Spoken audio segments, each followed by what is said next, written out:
हम ये डिस्कस कर रहे थे कि what distinguishes phylum Chordata from previous phylum. तो एक बात अपने जहन में रखिएगा कि जो फाइलम कॉर्डेटा है फ्रॉम प्रीवियस फाइलम, तो फाइलम कॉर्डेटा है उसके अंदर एक फीचर होता है जिसको हम कहते हैं नोटोकॉर्ड, जिसकी वजह से इसको कॉर्डेटा कहा गया है। और कीजिए वर्ड है कॉर्डेटा, ठीक है। नोटोकॉर्ड क्या चीज़ होती है? नोटोकॉर्ड को आप यूँ कह लीजिए, ये है एम्ब्रियोनिक स्पाइनल कॉर्ड। ये एम्ब्रियोनिक स्पाइनल कॉर्ड हुआ करती है, यानी एम्ब्रियो के अंदर, या इसको आप एम्ब्रियोनिक स्पाइनल कॉर्ड के बजाय मोर सूटेबल वर्ड इसके लिए क्या होगा? इसके लिए जो मोर सूटेबल वर्ड होगा वो होगा एम्ब्रियोनिक वर्टेब्रल कॉलम, क्योंकि यहाँ पर एम्ब्रियोनिक वर्टेब्रल कॉलम का वर्ड जो है वो ज़्यादा मुनासिब रहेगा। तो एम्ब्रियोनिक वर्टेब्रल कॉलम, अब वर्टेब्रल कॉलम क्या होती है? जाहिर सी बात है कि इसको हम उर्दू में कहते हैं रीढ़ की हड्डी। ये हमारी जो है वो रीढ़ की हड्डी होती है, हमारी बैकबोन जो होती है उसको वर्टेब्रल कॉलम कहा जाता है। तो ये जो फाइलम कॉर्डेटा है इसमें एम्ब्रियोनिक वर्टेब्रल कॉलम होती है। अब यहाँ पर अगली बात आ जाती है कि ये एम्ब्रियोनिक वर्टेब्रल कॉलम क्या हुआ? वर्टेब्रल कॉलम तो वर्टेब्रल कॉलम होती है, तो एम्ब्रियोनिक वर्टेब्रल कॉलम क्या हुआ? याद रखिए, हमारी जो अडल्ट वर्टेब्रल कॉलम है ना, अडल्ट वर्टेब्रल कॉलम, ये होती है जिसको आप कह लीजिए कि बोन से बनी हुई, बोनी होती है, ठीक है। But if you talk about embryonic vertebral column, तो जो एम्ब्रियोनिक वर्टेब्रल कॉलम होती है वो होती है कार्टिलेज की बनी हुई। तो यहाँ पर गौर कीजिए कि अगर फाइलम कॉर्डेटा का जो इम्पॉर्टेंट तरीन फीचर है वो ये है कि इनके अंदर नोटोकॉर्ड मौजूद है, तो इसका मतलब ये है कि इनके अंदर असल में इनकी ज़िंदगी के किसी हिस्से में, any part of their life cycle, इनके लाइफ साइकिल के किसी भी हिस्से में ये जो नोटोकॉर्ड है ये मौजूद हो सकती है। ये बड़ा यूनिक सा फीचर है। मतलब ये है कि जो नोटोकॉर्ड है वो किसी भी टाइम पर मौजूद हो सकती है ड्यूरिंग देयर होल लाइफ, लेकिन अगर मौजूद है, चाहे वो एम्ब्रियोनिक स्टेज में है और फिर ख़त्म हो जाती है, चाहे वो परमानेंट है, दोनों में से कोई एक वजह भी है ना, चाहे ये एम्ब्रियोनिक स्टेज में चाहे परमानेंट है, दोनों में से कोई एक भी टाइम पर नोटोकॉर्ड मौजूद है, तो वो ऑर्गेनिज्म किस में क्लासिफाई होगा? वो फाइलम कॉर्डेटा में क्लासिफाई किया जाएगा, ठीक है। तो अब हम जो है वो इसको देखते हैं कि जो फाइलम कॉर्डेटा है उसके अंदर कौन कौन से ऑर्गेनिज्म आ जाते हैं। देखिए, फाइलम कॉर्डेटा में जो ऑर्गेनिज्म आते हैं उनमें फर्स्ट ऑफ ऑल दो तरह के हैं, one with their head and one without head. Cranium, cranium कहते हैं हम स्कल बोन को, स्कल बोन। कुछ होते हैं जिनमें स्कल बोन होती है और कुछ होते हैं जिनमें नहीं होती। जिनमें स्कल बोन नहीं होती उनको हम कहते हैं एक्रेनिया, जिनमें स्कल बोन होती है उनको हम कहते हैं क्रेनिएटा, ठीक है। अब जो क्रेनिएटा होते हैं ना, उनको फिर आगे मजीद एक ग्रुप में रखा जाता है वर्टिब्रेटा। इसको मैं जरा आपको ज़्यादा अच्छे तरीके से अगर बताऊं, तो अगर आप यहाँ लिखते हैं ना कि फॉर एग्जांपल किंगडम, फिर उसके बाद फाइलम, फिर क्लास। अब किंगडम तो हो गया एनिमेलिया, फाइलम हो गया कॉर्डेटा, लेकिन फाइलम के बाद एक और कैटेगरी आएगी जिसको आप कहेंगे सब फाइलम। ये जो सब फाइलम होगा ना, ये होगा वर्टिब्रेटा, सब फाइलम होगा वर्टिब्रेटा, ठीक है। तो अब यहाँ पे आप जो है वो ये ज़हन में रख लीजिए कि जो सब फाइलम है वो वर्टिब्रेटा है, यानी इसका मतलब ये हुआ कि ये वाली जो आपको कैटेगरी दिख रही है ना, इसमें फाइलम कॉर्डेटा है, दरमियान में क्रेनिएटा का जिक्र नहीं करेंगे आप टेक्सोनॉमी में, उसके बाद किसकी बारी आ जाएगी? ये सब फाइलम है, ये सब फाइलम है, सब फाइलम वर्टिब्रेटा, ठीक है। और उसके बाद उसकी दो सुपर क्लासेस हैं, यानी अब आप एक और अंदाज़ा कीजिए कि यहाँ पर क्लासेस से पहले क्या होता है? क्लासेस से पहले होता है सुपर क्लास, सुपर क्लास, और क्लास के बाद भी एक और क्लास होती है जिसको हम कहते हैं सब क्लास। इसको फिलहाल छोड़ देते हैं हम, इसको छोड़ देते हैं, सुपर क्लास, ठीक है। तो इसका मतलब ये हुआ कि किंगडम एनिमेलिया फाइलम कॉर्डेटा का सब फाइलम वर्टिब्रेटा, उसकी सुपर क्लासेस भी हैं। उसकी सुपर क्लासेस कौन कौन सी है ये देखिए। उसकी सुपर क्लासेस एक है पाइसेस, ये वो क्लास है जिसमें सारी क्या आ जाती हैं, फिश। और सुपर क्लास टेट्रापोडा में तमाम वो ऑर्गेनिज्म आ जाते हैं जो बेसिकली उनसे जिनकी वर्टेब्रल कॉलम होती है लेकिन वो फिश नहीं होते। वर्टेब्रल कॉलम है but those are not fish, तो ये ऐसे ऑर्गेनिज्म जाहिर है कि वो बाकी जो रह जाते हैं वो ये वाले हैं, एम्फीबिया, रेप्टाइल, एवीज और मेमेलिया, ये वाले रह जाते हैं, उसके अलावा रह कोई नहीं जाते। तो ये आपके सामने है कि अब हमारा आज का जो मेन फोकस होगा ना बेटा वो ये वाला है। हमारा आज का मेन फोकस वर्टेब्रेटा होगा। जो वर्टेब्रेटा है वो इसका फोकस हमारा होगा और हम जो है वो इसके अलावा जो भी है वो इंशाल्लाह हम नेक्स्ट जो जब हम पढ़ेंगे उसमें कॉलेज में, कॉलेज की क्लास में पढ़ेंगे।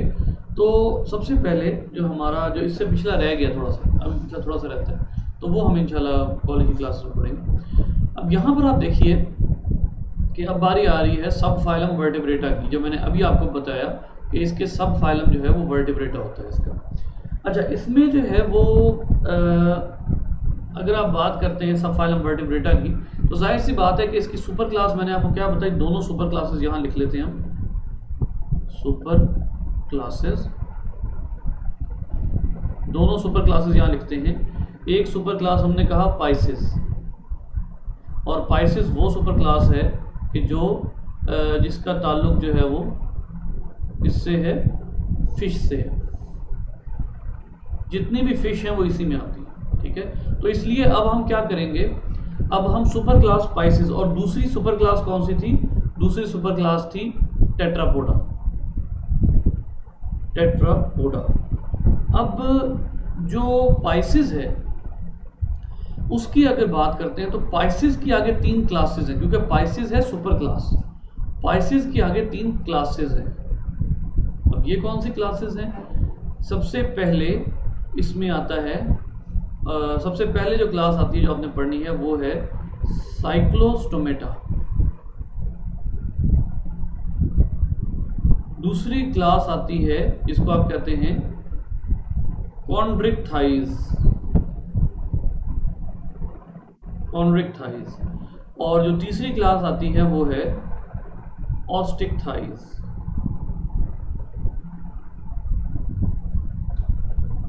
ऑस्टिक्थाइज, ठीक है। अब ये कॉन्ड्रिक्थाइज, ऑस्टिक्थाइज या साइक्लोस्टोमेटा, इनमें क्या डिफरेंस है या इनके डिफरेंसेस हमने जानने हैं। जैसे फॉर एग्जांपल ये जो साइक्लोस्टोमेटा होता है ना, इनके अंदर यूं कह लीजिए कि नहीं, इनके अंदर मल्टीपल गिल्स होते हैं, मल्टीपल गिल्स, या इसको आप कह लें मल्टीपल गिल ओपनिंग्स, इसमें साइक्लोस्टोमेटा में, ठीक है। कॉन्ड्रिक्थाइज जो होती हैं इनमें सिंगल ओपनिंग ऑफ गिल्स होती है। यानी इसका मतलब यहाँ पे, अच्छा इसको जरा और तरीके से बात करते हैं हम कि यहाँ पर, यहाँ से मिटा के ना इसको यहाँ पे लिखते हैं कि यहाँ के आगे जो दोनों क्लासेस आ रही हैं ना, ये जो दोनों आगे लिखी हुई हैं, सुपर क्लास पाइसेस की 3 सब क्लासेस हैं। पहली सब क्लास जो है उसमें मल्टीपल ओपनिंग होगा, उसके बाद आ जाइए बाकी दोनों क्लासेस जो हैं उनमें सिंगल ओपनिंग होती है, ठीक है। कॉन्ड्रिक्थाइज में गिल्स आर अनकवर्ड, इनमें गिल्स जो हैं वो अनकवर्ड होते हैं, जबकि ऑस्टिक्थाइज क्या होता है, इनमें गिल्स आर कवर्ड, इनमें गिल्स कवर्ड होते हैं। ये बड़ा एक छोटा सा जिसको कह लीजिए कि है कि जिसमें आपको समझ आ रहा है कि इन फिश में फ़र्क क्या है और किस वजह से हमने इसकी 3 क्लासेस जो हैं वो बनाई हुई हैं, ठीक है। साइक्लोस्टोमेटा, कॉन्ड्रिक्थाइज, ऑस्टिक्थाइज। अच्छा, तो अब हम एक करके चलते हैं। जो साइक्लोस्टोमेटा है, जो फिश है, उसमें सुपर क्लास पाइसेस की बात हो रही है, इसमें जो क्लास साइक्लोस्टोमेटा है उसकी बात कर लेते हैं। बेटा साइक्लोस्टोमेटा के फीचर देखिएगा, body is eel like, body is eel like, ठीक है। अब ये जो ईल लाइक है ये क्या चीज़ है, और इसमें जो है वो इसकी सारी जो पिक्चर्स वगैरह हैं वो मैं आपको अभी दिखाता हूँ, ताकि जो है वो साथ साथ हमारा ये भी क्लियर हो जाए कि जो यहाँ पर देखिए कि ये देखिए ये वो फिश है, ये वो फिश है जो अक्सर आपने देखी भी होगी डिफरेंट वीडियोस में। बड़ी लंबी सारी फिश है, इलोंगेटेड बॉडी है और ईल लाइक है। ईल नहीं है लेकिन ईल लाइक है, देखिए लॉन्ग ईल लाइक। इस पे स्केल्स नहीं होते। अब ये स्केल्स क्या होते हैं बेटा, आपने अक्सर फिश पे देखा होगा, बड़े चमकदार से टुकड़े टुकड़े से लगे होते हैं स्किन के ऊपर, ठीक है। तो ये इनके ऊपर स्केल्स नहीं होते। फिर आइए नेक्स्ट क्या है जी, इनके अंदर पेयर्ड अपेंडेजेस नहीं है। पेयर्ड अपेंडेज क्या होती है, इनके अंदर फिन्स नहीं है। अच्छा फिन्स क्या होते हैं, चले अब इसको और आसान कर देते हैं बेटा। वो जो फिश तैरने के लिए यूज नहीं करती जो अपने ऑर्गन, उनको फिन्स कहते हैं। तो इनके अंदर फिन्स भी नहीं है। कार्टिलेजिनस स्केलेटन की बात कर लेते हैं हम। कार्टिलेजिनस स्केलेटन जो है वो इनमें मौजूद होता है, यानी बोनी नहीं होता, नॉन बोनी, बोनी स्केलेटन नहीं होता, ठीक है। कार्टिलेज का बना हुआ होता है। वेंट्रल सेक्टोरियल माउथ, सबसे पहली बात तो ये है कि वेंट्रल है। वेंट्रल क्या है कि ये बॉडी का एक्सिस है बेटा, ये बॉडी का एक्सिस है। बॉडी के एक्सिस से इनका माउथ किस तरफ है, नीचे की तरफ है। जब बॉडी के एक्सिस से माउथ नीचे की तरफ होगा तो उसको आप कहेंगे वेंट्रल माउथ, ठीक हो गया। अच्छा फिर दूसरा वर्ड यहाँ यूज हुआ है सेक्टोरियल। सेक्टोरियल का मतलब है सकिंग, यानी ये ज्यादातर क्या करते हैं, ये ब्लड सकिंग वगैरह का काम करते हैं। Sectoral mouth. उसके बाद हार्ट विद वन ऑरिकल, एक ही चैम्बर होता है, सिंगल चैम्बर, एक चैम्बर वाला हार्ट होता है। अच्छा उसके बाद आ जाइए 6 to 14 pairs of gills. 6 to 14 pairs of gills से क्या मुराद है कि इस साइड पे भी 6 और दूसरी साइड पे भी 6, या इस साइड पे भी 14 और पिछली साइड पर भी 14। तो ये 6 to 14 पेयर्स ऑफ गिल्स का मतलब है। Digestive system lakhs stomach, stomach नहीं होता, नो स्टमक। इसके बाद आ जाइए यहाँ पर सेक्सेस सेपरेट है, यानी मेल और फीमेल अलग है। लैम्प्री, लैम्प्री जो है वो इनकी एक एग्जांपल होती है। फॉर एग्जांपल मैं आपको लैम्प्री भी दिखा देता हूँ। ये देखिए सेक्टोरियल माउथ, ये सेक्टोरियल माउथ है, ये लैम्प्री है, ठीक है। ये देखिए ये लैम्प्री है, लैम्प्रीज हैं। और ये जो है वो इनकी सेक्सेस सेपरेट होती हैं। हैगफिश जो अभी इससे पहले मैंने आपको दिखाई थी लंबी सारी, वो हर्मेफ्रोडाइट है, यानी male and female organs on the same body, female organs are on the same body. अच्छा जी, उसके बाद जो है वो नेक्स्ट पॉइंट पढ़ लेते हैं हम। नेक्स्ट पॉइंट क्या है बेटा, फर्टिलाइजेशन एक्सटर्नल। जाहिर है तमाम फिश में एक्सटर्नल होती है और लार्वल पीरियड बड़ा लंबा सारा होता है। तो ये तो हो गया बेटा साइक्लोस्टोमेटा का। नेक्स्ट क्लास पे आते हैं कॉन्ड्रिक्थाइज। अब यहाँ पर एक दो बातें आपको बताता हूँ। सबसे पहले तो कॉन्ड्रो और इक्थियो, ये दोनों अलग वर्ड है बेटा। ये जो इक्थियोलॉजी होता है ना, ichthyology is the study of fish.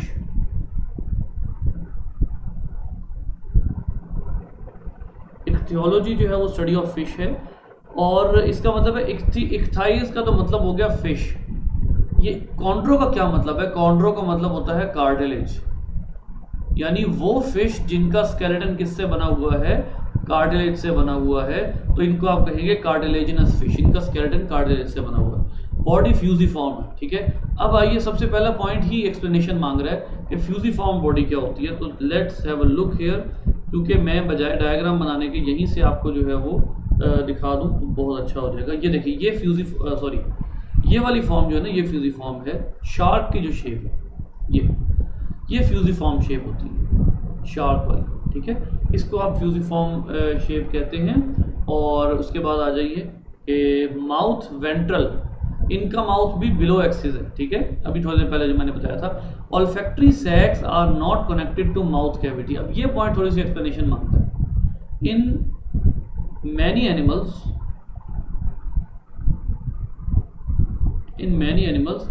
olfactory regions, olfactory organs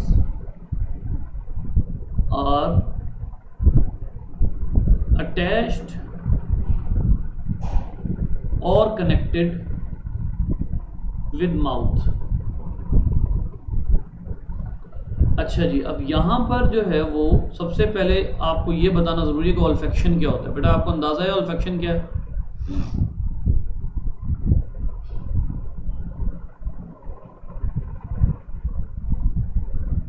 olfaction बेटा कहते हैं सूंघने की सलाहियत, ठीक है। तो आपको मैं एक बात बताऊं कि जो ह्यूमन है उसकी भी जो नोज है वो किससे कनेक्टेड है? माउथ कैविटी से कनेक्टेड, ठीक है। बहुत से ऐसे ऑर्गेनिज्म हैं जिनकी नोज कैविटी जहां से ये स्मेल करते हैं वो माउथ से कनेक्टेड है, लेकिन इनमें नहीं होती। फिर आते हैं placoid scales on the body. सबसे पहले तो स्केल्स जो हैं वो भी समझेंगे हम। यहां पर आप देखिए स्केल्स ऑन फिश, ये स्केल्स होते हैं बेटा, ये देखिए, ये जो इनके टुकड़े टुकड़े होते हैं इनको स्केल्स कहते हैं, ठीक है। अच्छा, फिर उसके बाद आप कहते हैं स्केल्स की टाइप्स। ये देखिए यहाँ पर इन्होंने स्केल्स की टाइप्स दी हुई है, इसको देखिएगा। इन्होंने क्या कहा है, इनके ऊपर कौन से स्केल्स होते हैं? प्लेकॉइड। तो इसमें देखिए ये प्लेकॉइड स्केल्स हैं, दीज आर प्लेकॉइड स्केल्स। इस शेप के स्केल्स अगर किसी फिश पर होंगे तो वो इस क्लास में होगी, ठीक है। एंडोस्केलेटन एंटायरली कार्टिलेजिनस, ये मैंने आपको पहले ही बता दिया कि ये कार्टिलेजिनस फिश है, ये कार्टिलेज की बनी हुई फिश होती है। Digestive system with J shaped stomach, इनका स्टमक जो है वो जे शेप्ड होता है, मतलब ऐसे करके आता है। थोड़ा सा इसको आप कह लीजिए कि यहाँ से अगर ये इरेज करें इसको, जे शेप्ड स्टमक जो है वो वही जिस तरह ह्यूमन का है ना, ऐसे जे शेप, ठीक है। उसके बाद आता है जी इसका circulatory system has many pairs of aortic arches. Aortic arch, अब एओर्टिक आर्च से क्या मतलब है बेटा? ये जो एओर्टिक है इसका मतलब है एओर्टा, और आर्चेस का मतलब होता है आर्टरीज। तो digestive system has, circulatory system has many pairs of aorta arteries या एओर्टिक आर्चेस, ठीक है। Respiration by means of 5 to 7 pairs of gills without covering, इनमें कवरिंग नहीं है। ये मैंने अभी थोड़ी देर पहले आपको बताया था कि जो आगे क्लासेस हैं साइक्लोस्टोमेटा, उनमें गिल्स तो कम हैं लेकिन कवरिंग का फर्क आ जाता है। स्विम ब्लैडर नहीं है। अब स्विम ब्लैडर क्या होता है? Swim bladder an organ to be filled with air to act like a balloon. अब आपको ये बात पता है कि बैलून जो है जब उसमें हवा भर देंगे तो बैलून जो है, अगर उसमें आप पानी के नीचे हैं, आप उसके बावजूद बैलून में हवा भरते हैं और उसको पानी में छोड़ देते हैं तो वो बैलून यकदम क्या हो जाएगा? सतह पे आ जाएगा। अगर आप एक हवा से भरा हुआ बैलून पानी पे फेंकते हैं तो उसके बाद आप जितनी मर्जी कोशिश कर ले, उस बैलून ने पानी के अंदर नहीं जाना। बिल्कुल ऐसे ही स्विम ब्लैडर एक ऐसा ऑर्गन होता है जो फिश यूज करती हैं, यानी अगर वो समंदर की गहराई में है तो वो अपने स्विम ब्लैडर में पानी भर लेंगी। जब वो स्विम ब्लैडर में पानी भरेंगी तो वो ऑटोमेटिकली कहाँ आना शुरू हो जाएंगी? सतह पे आना शुरू हो जाएगी, जैसे गुब्बारा आया करता है, ठीक है। और जब उन्होंने पानी में नीचे जाना होगा तो वो स्विम ब्लैडर से एयर रिलीज कर देंगी। जब स्विम ब्लैडर से एयर रिलीज करेंगी तो वो गुब्बारे वाला इफेक्ट खत्म हो जाएगा और वो पानी में गहराई में जा सकेंगी। ये ऑर्गन जो स्विम ब्लैडर है वो इस पर्पस के लिए यूज होता है। सेक्सेस सेपरेट है, ओवीपेरस और वीवीपेरस। ओवीपेरस होता है एग लेइंग, अंडे देने वाले, और जो वीवीपेरस है वो है बच्चे देने वाले, ठीक है। तो ये दोनों तरह के फिश जो है वो इसमें मौजूद होती हैं। अच्छा जी, तो सिर्फ 1 मिनट दीजिएगा मुझे, मेरा ज़रा आपका ये सिलेबस ओपन कर लूँ।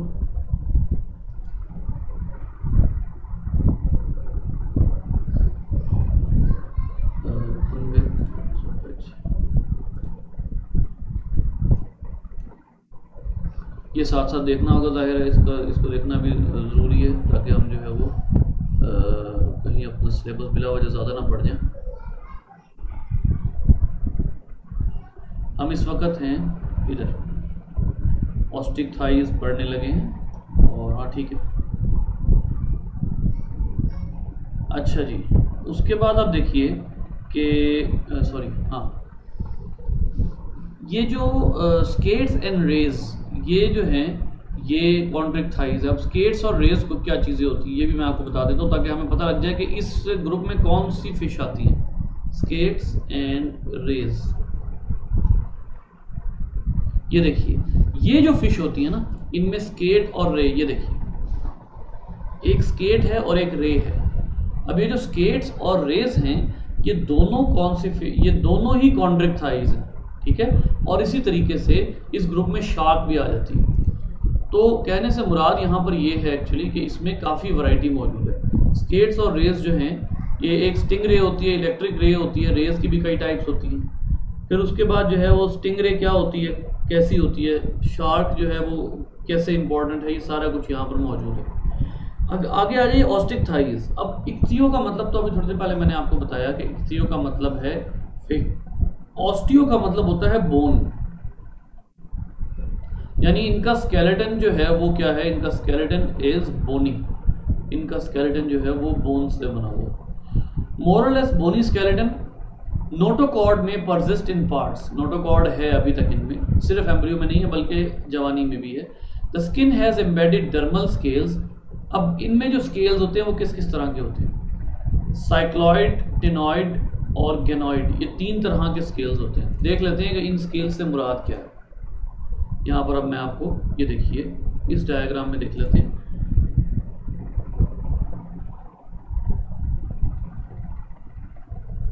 इनमें प्लेकॉइड स्केल्स तो नहीं है, ठीक है। बाकी कितनी तरह के स्केल्स हैं वो अब हम इस डायग्राम में देखते हैं।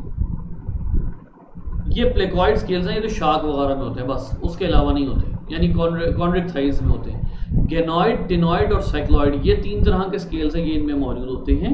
ये गेनॉइड है, ये टेनॉइड है और ये साइक्लॉइड है। तो ये तीनों तरह के जो हैं वो स्केल्स मौजूद होते हैं इनके अंदर, इस ग्रुप के अंदर ये तीनों तरह के स्केल्स हमें मिलते हैं। दो फिन्स हैं, मीडियन और paired, and have fin rays of cartilage और बोन। अब ये क्या चीज़ है, दोनों तरह के स्केल्स हैं इनमें। सबसे पहले तो अब यहाँ पर थोड़ा सा समझना पड़ेगा कि इस बात से मुराद क्या है। बेटा इस बात से जो मुराद है ना वो ये है कि एक फ़िश है आपके पास, और ये जो फ़िश है इसके अंदर ये एक फ़िश है आपके पास, ठीक है। आपको अच्छे तरीके से पता है कि जो फ़िश है उसका जो उसके अंदर फिन्स होते हैं, जैसे फॉर एग्जांपल ये फिन है, ठीक है, ये फिन है। फिर उसके बाद यहाँ पर फिन्स होते हैं, ठीक है। इसी तरह का एक फिन पीछे की तरफ भी होता है, यानी ये वाला जो फिन होता है ना, ये जो भी मैंने बनाया ये वाला फिन, ये जो फिन होता है ये पेयर में होता है। अगर बॉडी के इस साइड पर मौजूद है तो दूसरी साइड पर भी होगा, लेकिन ये वाला जो होता है ये सिंगल होता है, इसका पेयर होना ज़रूरी नहीं है, ठीक है। ये पेयर में है, ये सिंगल है। तो वो यही बात कर रहे हैं आपको कि दोनों तरह के फिन्स होते हैं, सिंगल भी होते हैं और पेयर्ड भी होते हैं। तो यहाँ पर आप वाज़ेह तौर पर देख सकते हैं कि पेयर्ड से क्या मुराद है अगर दोनों तरफ हो, और सिंगल से क्या मुराद है कि अगर वो एक ही साइड पर मौजूद हो, दूसरी साइड पर मौजूद ना हो, तो उसको फिर हम जो है वो सिंगल उसके जो है वो कहते हैं, फिन कहते हैं। अच्छा, उसके बाद एक वर्ड यहाँ और यूज़ हुआ है, गौर कीजिएगा, वो वर्ड यूज़ हुआ है फिन रेज।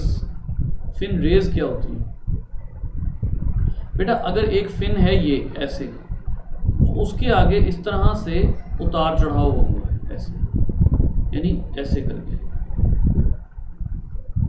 अगर आप इसको मज़ीद क्लियर करके बनाना चाहें, ऐसे करके, ये जो उतार चढ़ाव हैं इनको आप क्या कहते हैं, इनको आप कहते हैं फिन रेज, इनको फिन रेज कहा जाता है, ठीक है। तो फिन रेज या कार्टिलेज या बोन की बनी हुई होती है। माउथ टर्मिनल होता है। अब माउथ टर्मिनल से क्या मुराद है, माउथ टर्मिनल से मुराद ये है कि एक फ़िश है, उसका माउथ जो है वो बिल्कुल ना बॉडी एक्सिस से ऊपर है ना बॉडी एक्सिस से नीचे है, बल्कि बिल्कुल सामने, ठीक है। ये बॉडी एक्सिस है। अगर माउथ नीचे होगा तो वो क्या है, वो है वेंट्रल, और अगर माउथ ऊपर होगा तो माउथ को क्या कहेंगे आप, डॉर्सल। लेकिन अगर माउथ बॉडी एक्सिस के बिल्कुल सामने है तो ऐसे माउथ को आप क्या कहेंगे, टर्मिनल माउथ। ये अब टर्मिनल माउथ है। आगे देखिए रेस्पिरेशन बाय गिल्स है और इनमें कवर्ड बाय ओपरक्यूलम, ये कवर्ड होता है, यानी ओपरक्यूलम मतलब ये कि इनके जो गिल्स होते हैं उसका ढक्कन होता है वो ऊपर से कवर्ड होता है, ठीक है। तो कवर्ड मैंने आपको शुरू में बताया कि ये बड़ा मैटर करता है, अभी थोड़ी देर पहले ही मैंने आपको बता दिया कि जो क्लासेस हैं उनमें कुछ में कवर्ड है और कुछ में कवर्ड नहीं है। स्विम ब्लैडर इनमें आमतौर पर होता है जो फेरिंग्स से एसोसिएटेड होता है और बॉयंसी में हेल्प करता है। बॉयंसी क्या है, गौर कीजिएगा वर्ड के ऊपर, बॉयंसी। बॉयंसी कहते हैं एंटी ग्रेविटी फिनोमिना। फिश अगर पानी में है और उसके ऊपर ग्रेविटी असर नहीं कर रही तो इसका मतलब है कि उसके अंदर बॉयंसी है, ठीक है। उसके बाद आ जाते हैं जी 2 चैम्बर्ड हार्ट होता है, ह्यूमन का 4 चैम्बर्ड होता है बेटा, एक एट्रियम और एक वेंट्रिकल होता है बस, ठीक है। Blood has nucleus, blood cells has nucleus. उसके बाद आ जाइए जी ब्रेन में 10 पेयर्स ऑफ क्रेनियल नर्व्स होते हैं बेटा, ह्यूमन में 12 पेयर्स होते हैं, ह्यूमन में 12 पेयर्स होते हैं, इनमें 10 पेयर्स होते हैं। सेक्सेस सेपरेट है, गोनेड्स पेयर्ड होती है, यानी 2 गोनेड्स है, 2 टेस्टिकल्स और 2 ओवरीज। फर्टिलाइजेशन एक्सटर्नल होती है, ठीक है। ये इनके जो है वो फिश के जो फीचर्स हैं वो ये हैं। आगे का ये टॉपिक आपके जो है वो स्मार्ट सिलेबस में नहीं है, दिस इज नॉट इंक्लूडेड। आगे चलते हैं, ये भी नहीं है, ये भी नहीं है। अब आ जाइए सुपर क्लास टेट्रापोडा, क्योंकि सुपर क्लास स्पाइसेस तो हमने पढ़ लिया, अब हम सुपर क्लास टेट्रापोडा पढ़ेंगे कि सुपर क्लास टेट्रापोडा में क्या है। बेटा सुपर क्लास टेट्रापोडा में आपको 4 तरह की क्लासेस मिलेंगी, एम्फीबियंस, फिर उसके बाद रेप्टाइल्स, फिर बर्ड्स और फिर मैमल्स। 4 तरह की क्लासेस जो हैं वो आपको मिलेंगी सुपर क्लास टेट्रापोडा में। तो इसमें एम्फीबियन जो है उसके हवाले से थोड़ा सा मैं आपको वैसे डिस्कशन कर लेता हूँ। एम्फीबियंस वो हैं जो कि आप यूँ कह लीजिए कि फिश और रेप्टाइल के दरमियान है, मतलब आप इसको यूँ कह सकते हैं कि आप इसको इस तरह से कह सकते हैं, इसको अगर मैं यहाँ से मिटा दूँ तो मिटाने की ज़रूरत पड़ेगी थोड़ी सी, कोई बात नहीं, लेक्चर रिकॉर्ड हुआ होगा।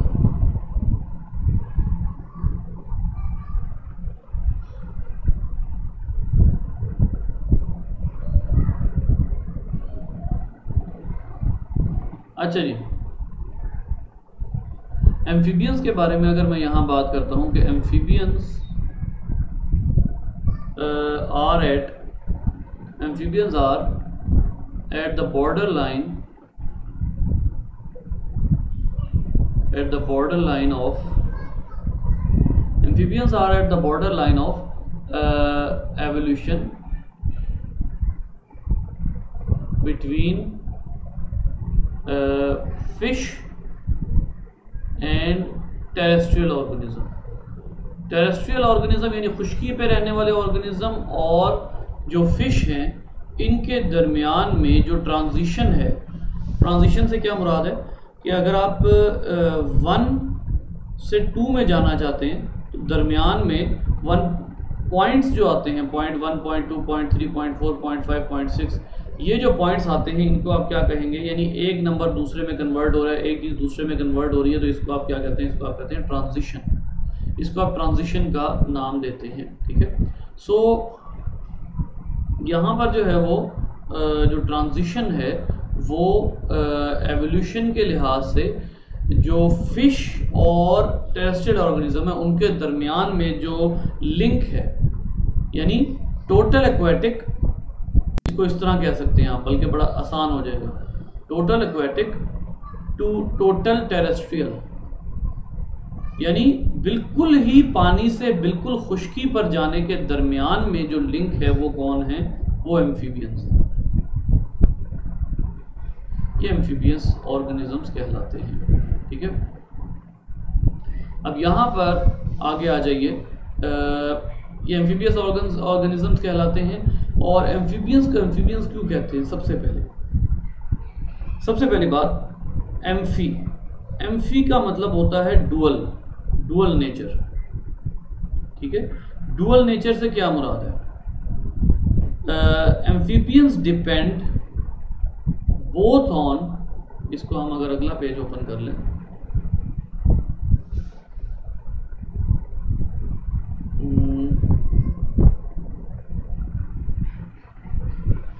एक मिनट,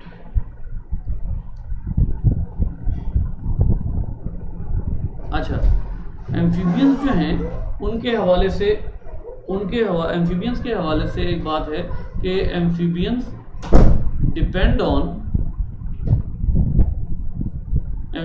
डिपेंड बोथ ऑन, जिसको आप कहते हैं कि एक्वेटिक एंड टेरेस्ट्रियल लाइफ, दोनों तरह के जो है वो इन्वायरमेंट पर डिपेंड कर रहे होते हैं। टेरेस्ट्रियल इन्वायरमेंट, फॉर एग्जांपल आप कहते हैं कि एम्फीबियंस जो हैं वो खुश्की से अपना फूड लेते हैं, लेकिन रिप्रोडक्शन करने के लिए इनको वाटर में जाना पड़ता है। सो इसका क्या मतलब हुआ कि they need water for fertilization. जब आपको फर्टिलाइजेशन के लिए पानी की ज़रूरत पड़ जाए तो फिर आप क्या कहते हैं कि ऐसे ऑर्गेनिज्म क्या हैं? ऐसे ऑर्गेनिज्म एम्फीबियंस हैं। तो these organisms need water for reproduction. अब ऐसे ऑर्गेनिज्म जो खाना खुश्की से लें लेकिन रिप्रोडक्शन करने के लिए पानी में जाएं, यानी दोनों इन्वायरमेंट पे डिपेंडेंट ऑन बोथ इन्वायरमेंट्स, तो ऐसे ऑर्गेनिजम्स को आप डुअल नेचर के कहते हैं, यानी amphibious, dependent on both environments.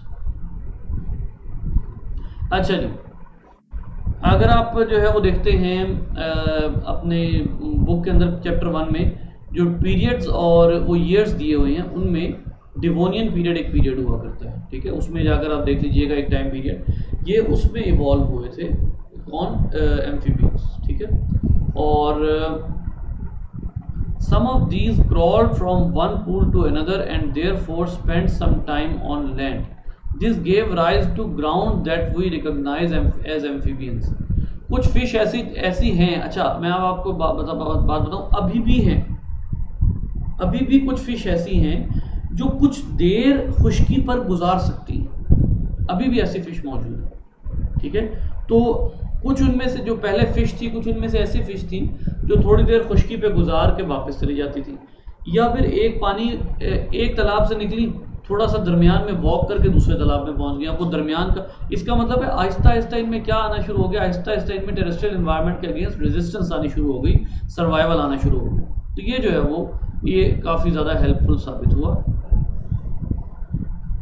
अच्छा जी, although amphibians have acquired certain characteristics enabling them to live on land, but at the same time they have retained some aquatic characteristics. इनमें कुछ aquatic characteristics भी हैं।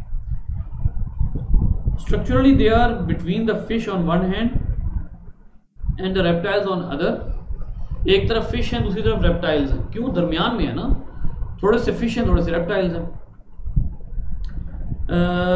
They have developed limbs in place of fins. अब देखिए limbs और fins, इन दो चीज़ों में फ़र्क है। limbs होते हैं बाकायदा बाजू टांगे, fins वो होते हैं जिनके ज़रिए फिश तैरती है, यानी limbs का मतलब है arms and legs। तो जब ये यहाँ पे फिश, जब इनकी एवोल्यूशन हुई एम्फीबियंस की, तो सबसे इम्पोर्टेंट चीज़ जो इन्होंने क्रिएट की वो क्या थी? वो थी भागने दौड़ने के लिए, ये जंपिंग के लिए लिम्स, जो कि फिश में नहीं होते। उसके बाद इनमें गिल्स के बजाय लंग्स आ गए, गलफड़ों के बजाय फेफड़े आ गए। ठीक है, फिर circulatory system provides for lung circulation, but all of them larval form retain their link with the aquatic life having gills. अब इनके लार्वा, अच्छा एक और बात, जैसे ये है कि इनके अडल्ट में जो है वो गिल्स होते हैं, लेकिन इनका जो लार्वा होता है उसमें इनके अडल्ट में होते हैं लंग्स, अडल्ट में लंग्स हैं और लार्वे में क्या है? गिल्स। इसका मतलब है अपनी उम्र का कुछ हिस्सा ये किसके मुताबिक गुजारते हैं? फिश के मुताबिक, और बाकी ये किसके मुताबिक गुजारते हैं? रेप्टाइल्स के मुताबिक। अब देखिए डुअल नेचर है, एक साइड पे ये रेप्टाइल की तरह लाइफ गुजार रहे हैं, दूसरी साइड पे ये फिश की तरह लाइफ गुजार रहे हैं, तो दोनों तरह की लाइफ जो है ये गुजारते हैं, दोनों तरह की लाइफ गुजारने के काबिल होते हैं। अच्छा जी, इसके बाद आ जाइए, कुछ फीचर्स यहाँ मौजूद हैं, उन फीचर्स को भी देख लेते हैं।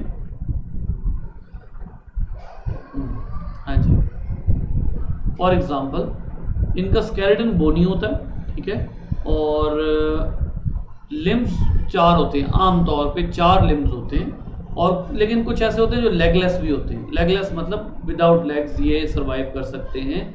जैसे कुछ यहाँ पर सिसेलियंस आ जाते हैं। सिसेलियंस क्या है, यहाँ डायग्राम होगी नीचे, ये यहाँ नहीं बनी हुई, गालबन ये है। तो सिसेलियंस जो है इनके अंदर कोई भी बाजू टांगे वगैरह नहीं होती। स्किन स्मूथ है and moist with many glands. अब आप जब भी उसको पकड़ते हैं, फ्रॉग को अगर पकड़ते हैं तो वो स्टिकी होता है, वो मॉइस्ट होता है। वो जो मॉइस्टनेस है वो इसकी स्किन के ग्लैंड्स की वजह से आई है, ठीक है।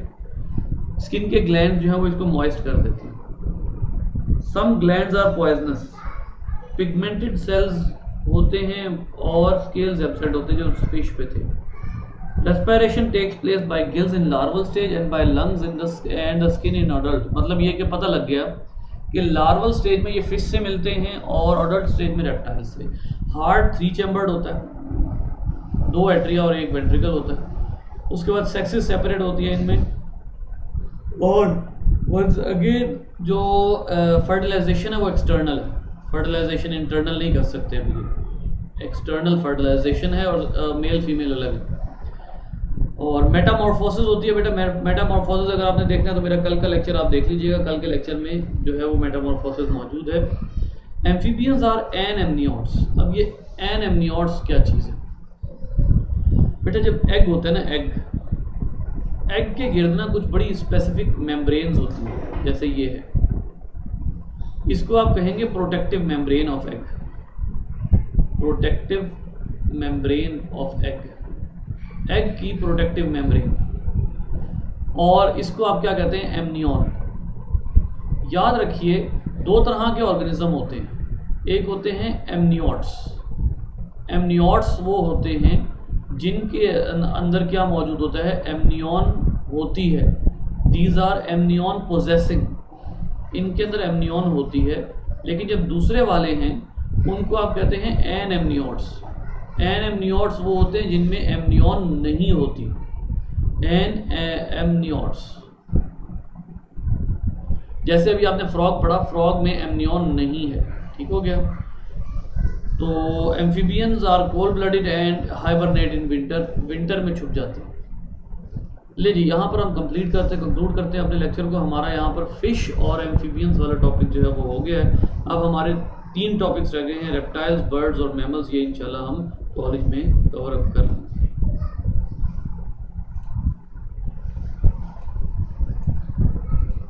जी बेटा, मुझे एनीथिंग